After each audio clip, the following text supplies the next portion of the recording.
Assalamualaikum warahmatullahi wabarakatuh. Jangan lupa like, share, dan subscribe channel YouTube Muhammad Daud Official. Semoga berkah.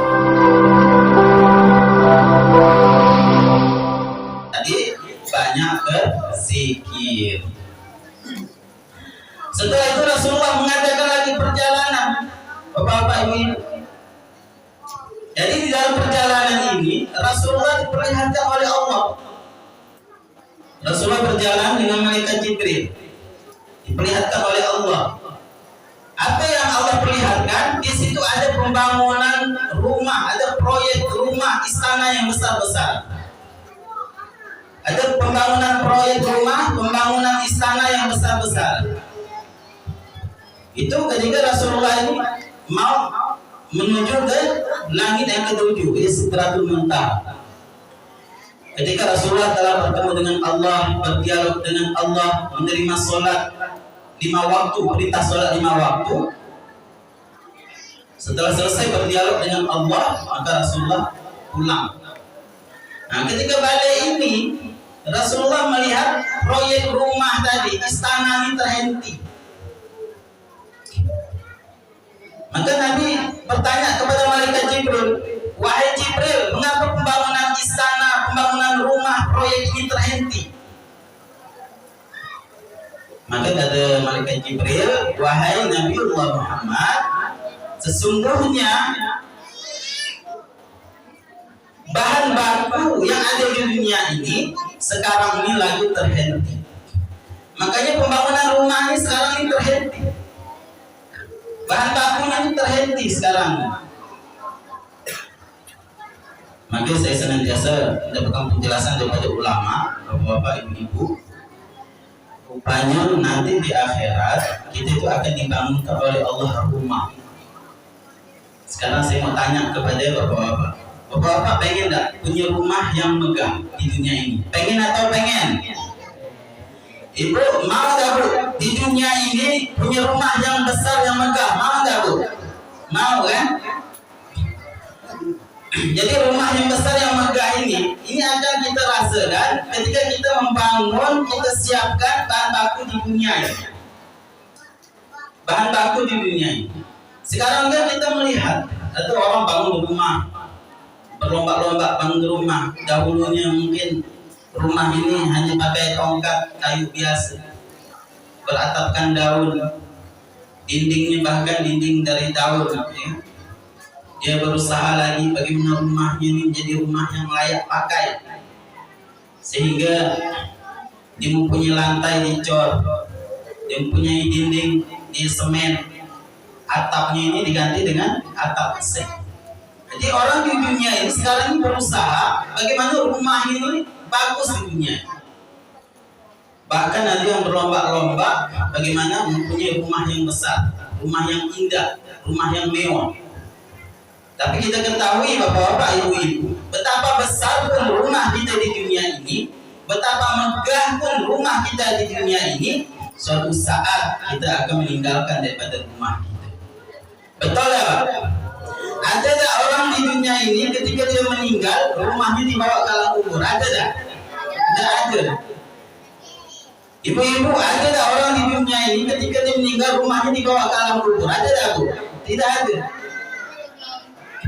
Nah, jadi orang yang cerdas itu adalah ketika dia di dunia ini, dia mempersiapkan membangun rumah untuk kampung akhirat dia. Dan yang tadi diperlihatkan oleh Allah.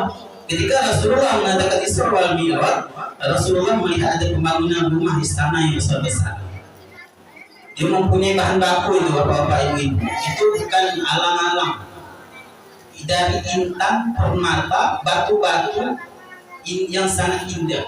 Itu bahan baku. Istana kita yang kita siapkan untuk kehidupan akhirat. Nah, bagaimana kita membangun istana kita nanti yang akan kita siapkan untuk kampung akhirat kita yang selama-lamanya, yang akan kita nikmati untuk selama-lamanya, yaitu dengan kita beramal ibadah. Maka di dalam hadis-hadis Rasulullah banyak memberitakan bagaimana kita membangun istana kita nanti di akhirat, membangun rumah kita nanti di akhirat. Yang pertama, Bapak Ibu-ibu, itu adalah ketika kita senantiasa menjaga sholat. Bukan hanya menjaga sholat fardu, tetapi kita menjaga sholat sunnah. Kita jelaskan 4 rakaat sebelum sholat zuhur, 2 rakaat setelah sholat zuhur, 2 rakaat setelah sholat maghrib, sholat sunnahnya 2 rakaat setelah sholat isya, dan 2 rakaat sebelum sholat subuh. Janji Allah, maka Allah SWT akan bangunkan istana di surga. Allah akan bangunkan istana di surga, melaksanakan sholat sunnah. Insyaallah kita haji kemamakan insyaallah. Itu bahan baku kita. Ini sering saya sampaikan ketika saya berikan tausiah atau seringkan ceramah. Kenapa? Seperti saya katakan di awal tadi, hakikat kehidupan kita adalah menunggu kematian. Cuma menjadi pertanyaan, apa yang harus kita persiapkan untuk kematian kita?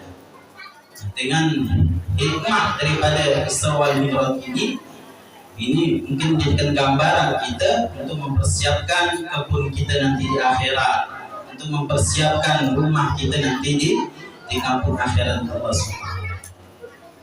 Di dalam hadis lain diberitakan, barang siapa yang sholat sunnah duha 12 rakaat dengan istiqomah, ini janji Allah, Allah akan bangunkan istana di surga. Itu bahan baku. Sholat duha 12 rakaat. Bapak-bapak di sini pernah sholat duha? Pernah.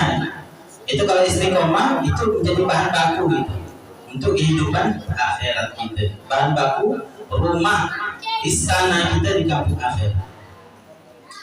Selanjutnya dalam hadis yang lain diberitakan, barang siapa yang senantiasa silaturahmi dengan tetangga-tetangga dia, silaturahmi dengan saudara-saudara dia, dengan keluarga-keluarga dia, melaksanakan amaliyah silaturahmi dan berkasih sayang sesama tetangganya, sesama saudara-saudaranya, sesama keluarganya, menghitungkan amalan silaturahmi. Ini janji Allah, Allah akan bangunkan istana di surga. Bahan baku. Maka kalau kita sering silaturahmi, ini untuk perkara agama. Sekarang ini kan memang banyak silaturahmi, tapi untuk mencari suara, ya kan? Orang silaturahmi pertama cari suara, yang kedua silaturahmi nak pinjam duit, betul tak? Nak minjam duit, itu baru nampak batang hidung. Kalau tak ada timbul, nampak batang hidung.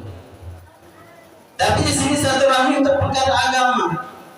Silaturahmi mengingatkan saudara dia, insyaallah di masjid ini akan diadakan Isra Mi'raj, bolehlah kita sama-sama mengumpul.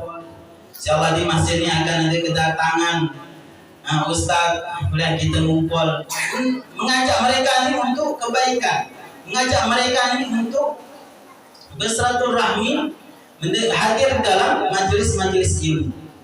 Maka kalau kita senantiasa bersilaturahmi seperti ini juga akan menjadikan bahan baku kita membangun istana kita yang berada di akhirat.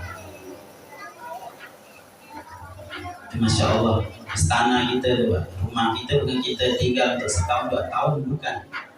Tetapi akan kita tinggal untuk selama-lamanya, tidak akan habis-habisnya. Bayangkan dia punya dinding dari intan permata, intan dia tuh sebesar kelingking dia, kelingking tuh, yang ujung kelingking itu harga dah miliaran. Dan nanti di akhirat ini akan menjadi bahan bakunya istana kita, rumah kita yang Allah siapkan. Dan di hadis yang lain diberitakan bahan baku kita untuk membangun istana kita di surga, membangun rumah kita di surga adalah kita senantiasa menyebarkan salam. Kita datang ke rumah orang, assalamualaikum. Kita balik dari rumah saudara kita, assalamualaikum. Kita ketemu kawan di jalan, kita ucapkan assalamualaikum. Sekarang ini kadang masih mudah kita ini menyebutkan perkara yang lain daripada salam. Betul tak? Kalau menyebutkan ketemu kawan yang lain itu mudah aja. Halo boy, mudah ya. Halo bro, ya. Ada nggak sih seperti itu? Jumpa di jalan, halo bro, halo boy. Tapi yang bawah halo baik. Ada seperti itu. Bahasa deh, coba salam kan, dapat pahala. Kalau dia mengucapkan salam di jalan, mendapatkan keselamatan, rahmat Allah, dan itu mendapatkan keberkahan, itu tidak mau, masih mau dia mengucapkan ucapan yang lain. Nah, mudah-mudahan yang ada di sini Allah berikan kekuatan, keistiqomahan. Assalamualaikum warahmatullahi wabarakatuh. Jangan lupa like, share, dan subscribe channel YouTube Muhammad Daud Official. Semoga berkah.